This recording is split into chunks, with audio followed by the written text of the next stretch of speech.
Selamat datang di channel Pemuja Malam. Jangan lupa like, share, and subscribe ya. Terima kasih. Chapter 47, Diculik Lagi. Gino duduk tak tenang di meja kerjanya. Setelah tadi Candi bagian pemasaran menghubungi jika Rere mau datang dan mengambil produk di gudang sendiri. Dia langsung sibuk memberesi segala sesuatu yang mencurigakan. Gino bersikeras untuk mengantarkan saja barang pesanan Rere. Namun sepertinya ketua tim lapangan itu bersikeras menolak. Dia tetap mau mengambil sendiri di gudang. Nafas Gino naik turun, rasa khawatir dan ketakutan menyelinap di dadanya. Namun dia berusaha setenang mungkin, wajahnya yang gugup dibuat kalem dan tersenyum. Rere mengetuk pintu ruangannya, meminta kunci gudang. "Biar saya aja yang ambilkan, kamu tunggu di sini," ujar Gino menawarkan diri.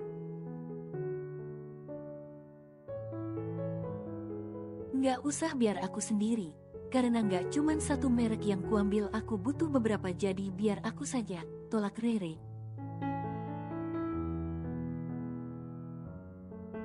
Gino hanya pasrah. Jika dia tetap bersikukuh menghalangi Rere, maka akan membuat kecurigaan. Rere berjalan penuh antusias menuju gudang. Begitu masuk, Rere sedikit heran. Gudang barang terlihat begitu rapi, namun banyak debu dan lantai kotor, sesuatu yang janggal menurutnya. Kecurigaan Rere bertambah saat mengamati banyak barang-barang dengan kualitas jelek disusun di rak depan. Bahkan hampir semua merek di gudang produk terlihat cacat. Rere masih menyelidik. Dia terus mengamati satu persatu barang yang ada di gudang. Sampai dia menemukan setumpukan produk yang masih dibungkus rapi. Produk berkualitas bagus ini kenapa malah disimpan, pikirnya. "Pak Gino, ini kenapa semua barang stok gudang banyak cacat dan kualitasnya jelek?" tanya Rere. "Nah itu dia, Bu. Sudah 2 bulanan ini barang masuk di gudang rata-rata seperti itu. Itu sudah sortiran kami yang terbaik, kami juga bingung," sahut Gino mantap. Rere melirik kerlingan mata Gino yang janggal. Meski ekspresi wajahnya terlihat sangat tenang, senyum yang dipaksakannya justru membuat wajahnya kaku. "Kenapa Anda tidak komplain atau minimal melaporkannya ke Pak Reza?" tanya Rere.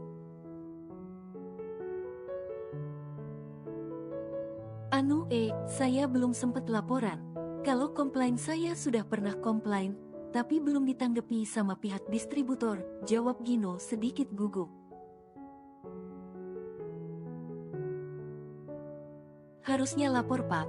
Biar Pak Reza yang menanganinya. Kalau sudah begini, semisal di lapangan banyak komplain dari customer, gimana? Apalagi sampai bikin citra jelek penjualan, kan perusahaan yang rugi," tegur Rere memberi pengertian.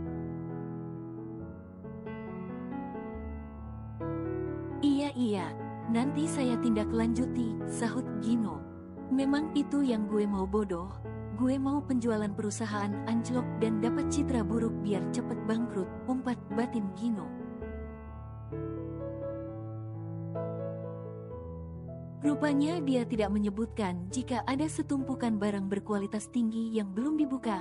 Apa ini sengaja? Dia memang mencurigakan, batin Rere menggumam. "Ya udah, saya bawa beberapa barang yang masih layak, hari ini saya lagi banyak pesanan, tolong di packing dan dicatat." Rere menyerahkan beberapa barang yang dipilihnya.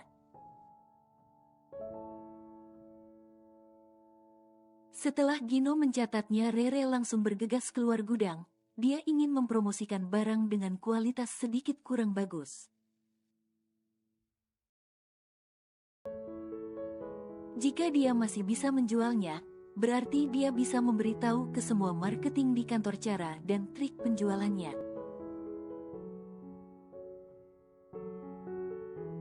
Baguslah, Rere nggak curiga, ujar Gino sambil kembali duduk mengungkang kaki di meja, lalu dengan santai kembali menyesap rokok yang tadi ditinggalkannya.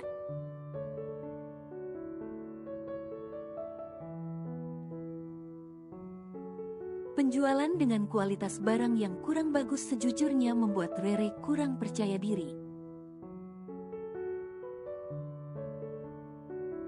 Namun demi menaikkan kembali kurva penjualan perusahaan, dia harus mencari banyak cara agar menemukan trik jitu yang nantinya akan doi share ke semua rekan marketing. 30 menit berlalu. Barang yang dibawa Rere baru 2 yang terjual, itu pun dengan trik yang sedikit menjanjikan.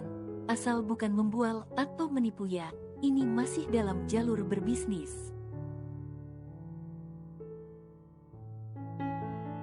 Sesuatu yang membuat Rere kembali tercengang dan kali ini benar-benar kaget adalah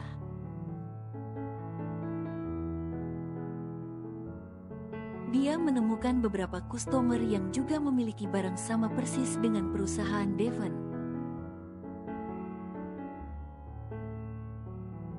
Bedanya yang dijual adalah barang terbaik dengan kualitas tinggi, namun dengan harga yang sangat jauh murahnya.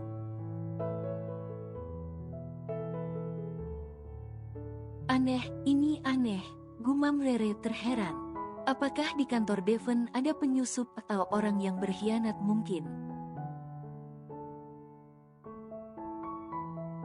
Kalau Gino bilang sebulanan terakhir ini tidak ada barang bagus, lalu kenapa ada orang yang bisa menjual produk dengan kualitas terbaik?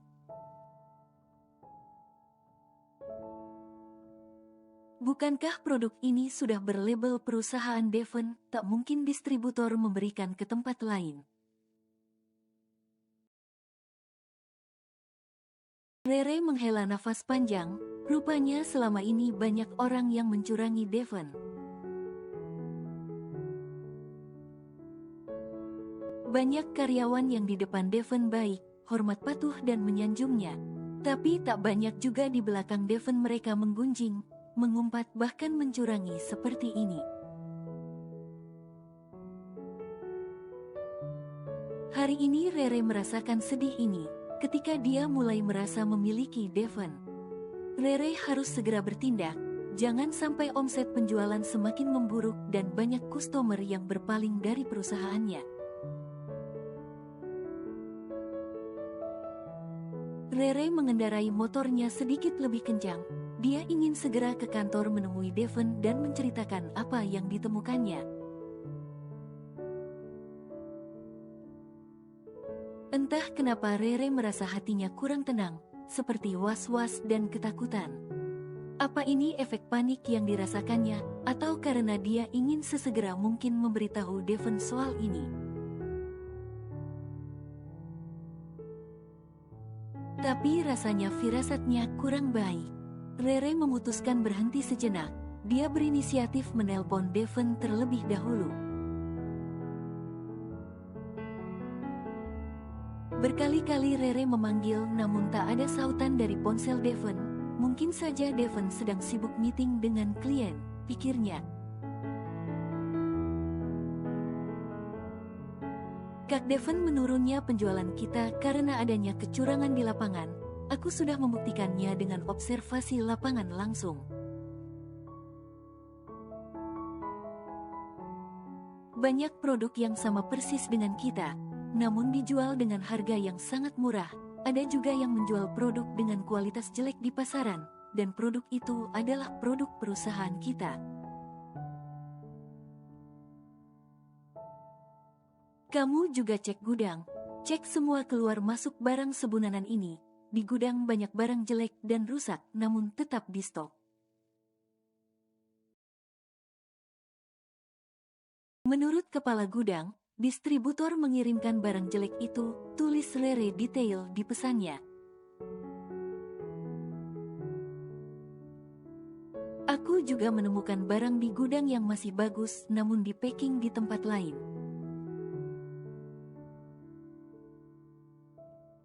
Aku nggak tahu apa itu untuk stok atau memang sengaja diumpetin. Setelah baca pesanku segera bertindak, ya sayang, aku sedang di jalan on the way kantor.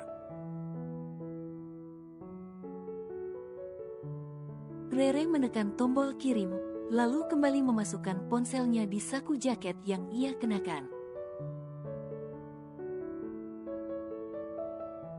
Hati Rere sedikit tenang setelah menyampaikan apa yang mau disampaikannya pada Devon, meskipun baru lewat tulisan. Nanti jika sudah sampai kantor dia akan menjelaskan lebih detail mengenai hal yang terkait. Rere merasa sedari tadi ada orang yang mengikutinya. Dia baru sadar jika hari ini dia seharian pergi sendirian. Jika Devon tahu, dia pasti akan marah sebab Rere harus dikawal bodi yang kuat.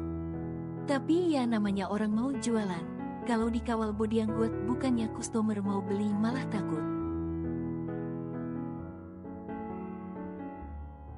Jika ada orang yang bentak Rere atau musir terus ditonjokin si bodi yang kuat, apa malah nggak makin ribet?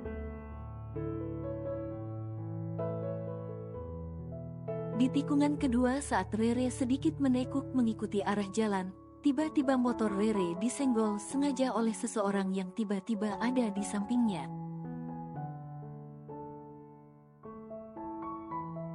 Stang motor Rere sedikit oleng, namun masih bisa diendalikan. Tak lama si pengendara misterius itu menendang bodi motor Rere hingga membuatnya terperosok. Rere hilang kestabilan. Namun hal yang lebih tak terduga terjadi. Dari arah depan melaju dengan kencang mobil Innova hitam dan langsung menabrak tubuh Rere kuat.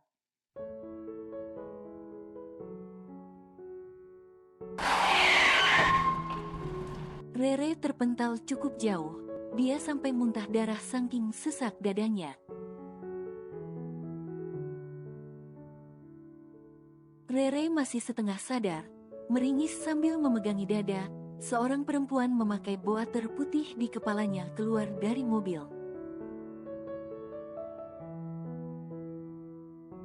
Langkahnya begitu tegap, kaki jenjangnya menopang sepatu heel tinggi berwarna putih.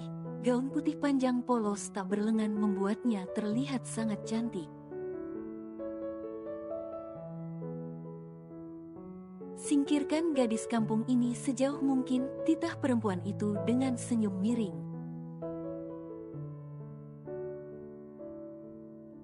Matiin aja bos, tanya laki-laki yang tadi mengendarai motor dan menabrak Rere. Jangan, cukup bikin dia lupa dengan semua tentang kehidupannya, lalu singkirkan dia sejauh mungkin.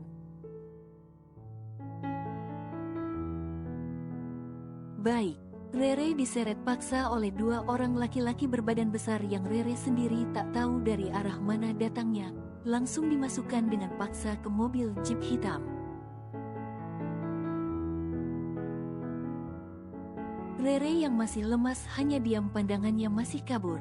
Makanya dia tak terlalu paham siapa orang yang telah melakukan ini padanya. Kak Devon, tolong aku, ucap Rere pelan sebelum akhirnya dia hilang kesadaran.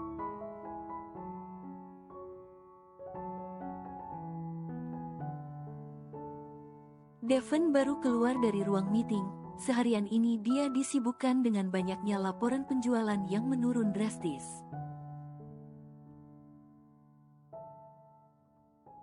Devon harus dipusingkan juga dengan para klien yang memutuskan hubungan kerja secara sepihak, dan masih banyak lagi. Sesuatu yang sangat menguras pikirannya. 2 hari ini Reza sedang cuti kerja.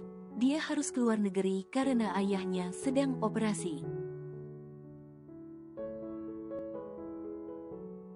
Mau tak mau semua kerjaan Devon handle sendiri. Ternyata Reza amat dibutuhkan ya. Devon menghela nafas panjang sambil melirik arloji di tangannya. Udah sore, aku belum sempet lunch. Rere di mana ya? Gumamnya pelan.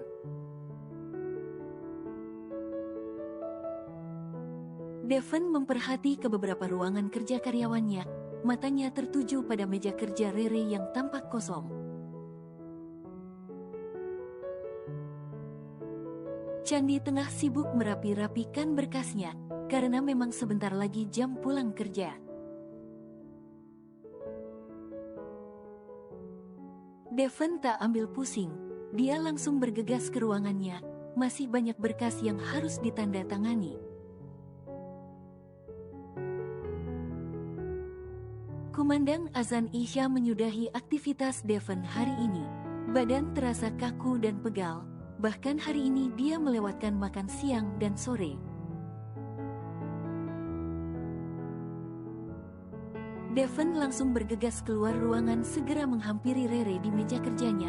Istri lucunya itu pasti sudah ketiduran karena bosan menunggunya. Ayo Re pulang, ujar Devon sambil melirik arlojinya. Jarum menunjukkan pukul 7 malam. Namun tak ada sahutan, Devon mendongakkan wajahnya, kosong. Devon menyernit. Kemana Rere? Apa dia udah pulang atau lagi di kamar mandi? Devon mengambil ponselnya, muncul di layar 2 pesan masuk dari Rere. Devon tak membukanya dengan teliti. Pikirnya Rere mengirim pesan karena minta izin untuk pulang duluan. Karena dirasa Rere sudah pulang, dia pun bergegas keluar kantor menuju parkiran.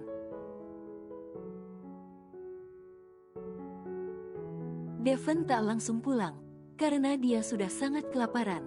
Devon mampir ke sebuah kafe untuk makan malam. Pukul 9 malam mobil Devon masuk pekarangan rumahnya. Mang Gimin langsung membukakan gerbang dengan antusias.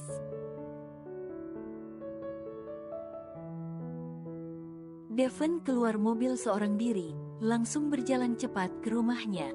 Kok Tuan pulang sendirian? Mana Non Rere? Pikir Mang Giman heran, karena biasanya majikannya akan pulang bersama. Tapi karena takut dengan Devon, Mang Giman memilih diam, tak berani bertanya langsung. Suasana rumah sudah sepi, Bimur dan Bining sudah istirahat di kamarnya. Mereka sedang kusyuk, menonton sinetron yang sedang booming di kalangan masyarakat. Rere udah tidur apa ya? Kok tumben gak nungguin aku? Gumam Devon di depan kamar Rere. Namun karena rasa lelah yang menyita tenaganya, Devon mengurungkan niatnya untuk mengecek Rere. Dia memilih masuk ke kamarnya dan langsung beristirahat. Baru Devon merebahkan tubuhnya setelah mandi. Email masuk dari Gracia mengusik istirahatnya. Besok dia harus bertemu klien luar kota yang tiba-tiba memutuskan hubungan kerja secara sepihak, alasan klasik.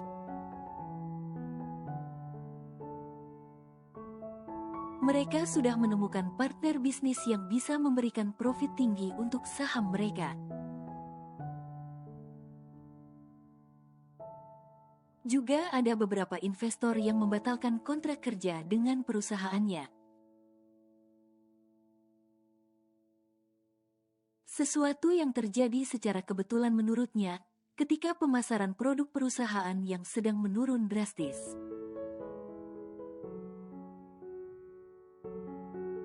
Banyaknya komplain dari customer dan kini banyak klien dan investor yang memutuskan hubungan kerja dengannya.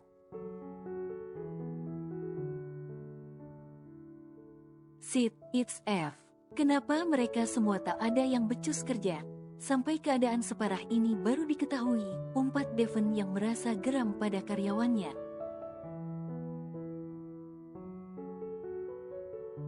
Rasanya begitu sia-sia dia menggaji orang-orang yang bekerja dengannya, hingga kesalahan sefatal ini tak ada yang tahu, bahkan tak ada yang memberitahunya sedari awal. Devon meraih ponselnya, menelpon Reza untuk menyampaikan apa yang terjadi di kantor.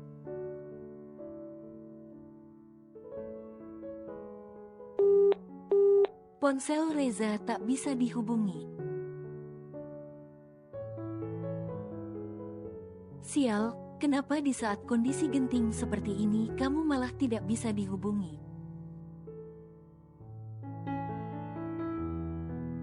Devon menghela nafas kasar, dia harus berpikir keras untuk menemukan solusi. Jika tidak cepat atau lambat perusahaan yang dia bangun dengan susah payah dengan cucuran keringat akan bangkrut. Devon memutuskan untuk tak jadi beristirahat. Dia langsung kembali membuka laptopnya, mempelajari data yang berhubungan dengan permasalahan yang sedang dihadapinya.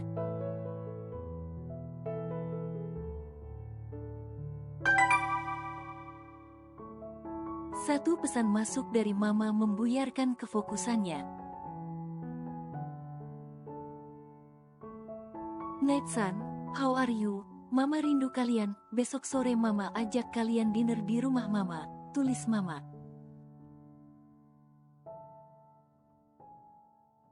Devon menatap layar ponselnya sambil tersenyum. Dia baru sadar selama menikah dengan Rere dia bahkan belum sekalipun datang ke rumah orang tuanya.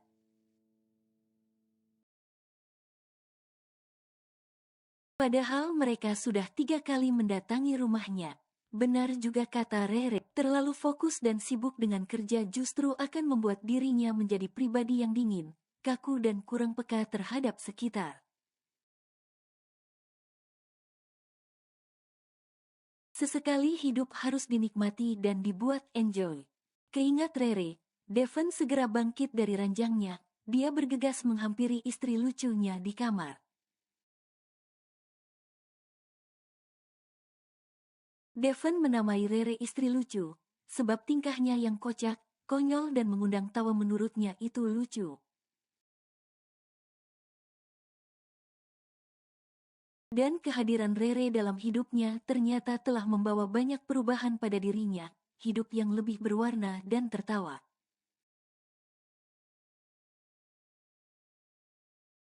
Devon kembali teringat dengan pesan masuk yang dikirim Rere sejak tadi siang. Sepertinya ada sesuatu yang penting sampai dia harus ngirim pesan.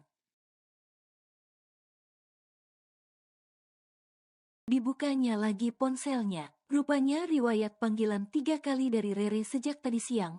Pasti ada sesuatu yang penting sampai Rere menghubunginya berulang kali. Ah, aku terlalu sibuk. Sampai melupakan dia pasti dia marah, gumam Devon. Devon terperangah kaget saat membaca pesan yang dikirim Rere. Rupanya bukan pesan sebuah izin tapi Rere memberitahukan sesuatu yang penting. Devon langsung berlari ke kamar Rere ingin menanyakan lebih detail apa yang ditemukannya. Namun, Devon makin terkaget dan panik saat dilihat kamar Rere kosong, lampu kamarnya masih mati.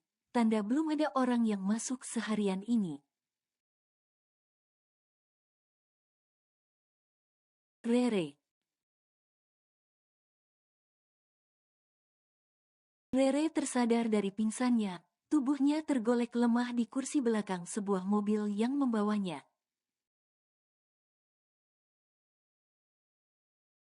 Pelan Rere mulai mengingat rentetan kejadian yang menimpanya.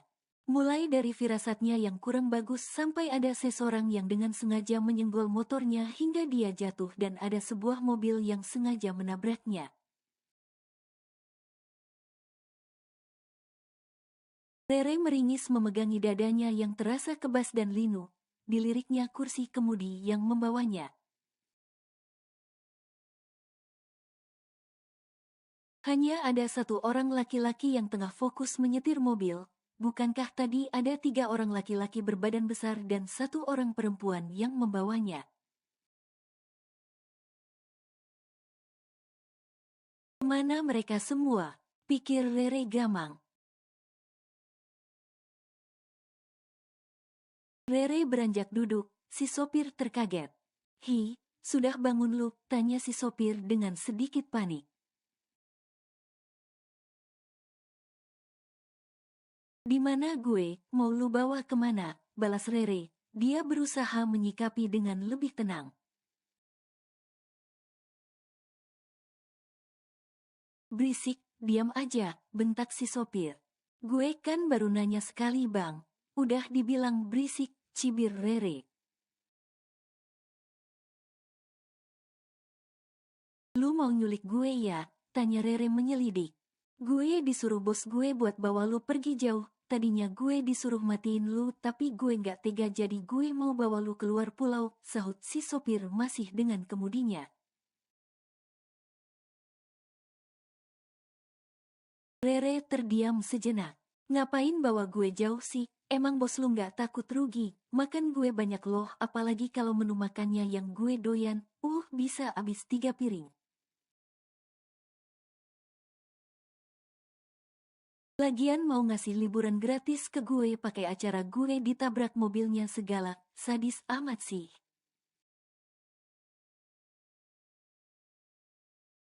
"Karena lu udah meresahkan hidupnya, lu udah ngambil apa yang seharusnya jadi miliknya. Baperan amat sih bos lu. Diam, gue gampar lu biar mampus." Katanya tadi kasihan sekarang mau dibikin mampus. Lagian kalau gue mati bang kagak ada yang nangisin gue. Mak bapak gue aja udah meninggal. Gue ini anak yatim piatu bang, harusnya tuh disantunin bukan dimarahin. Baru kali ini gue nyulik orang tapi sesantai itu, gumam si sopir yang masih terdengar jelas oleh Rere. Rere menyeringai, seakan dia mendapatkan satu kekuatan besar di dalam tubuhnya. Rere mendekat kursi si sopir dan langsung melingkarkan lengannya tepat di leher si sopir, mengikatnya keras menjepit di kursi kemudinya. "Lu percaya kalau gue ini turunan Nyi Roro Kidul? Gue bisa bikin lu jadi tumbal nyai kalau lu nyakitin gue," desis Rere dengan seringai yang dibuat mengerikan. "Heh bangsat lepasin gue, lu pikir gue bodoh ditakutin gitu doang percaya," umpat si sopir jengkel.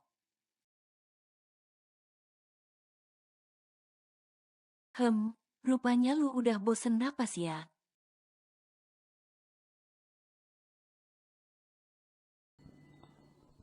Bersambung.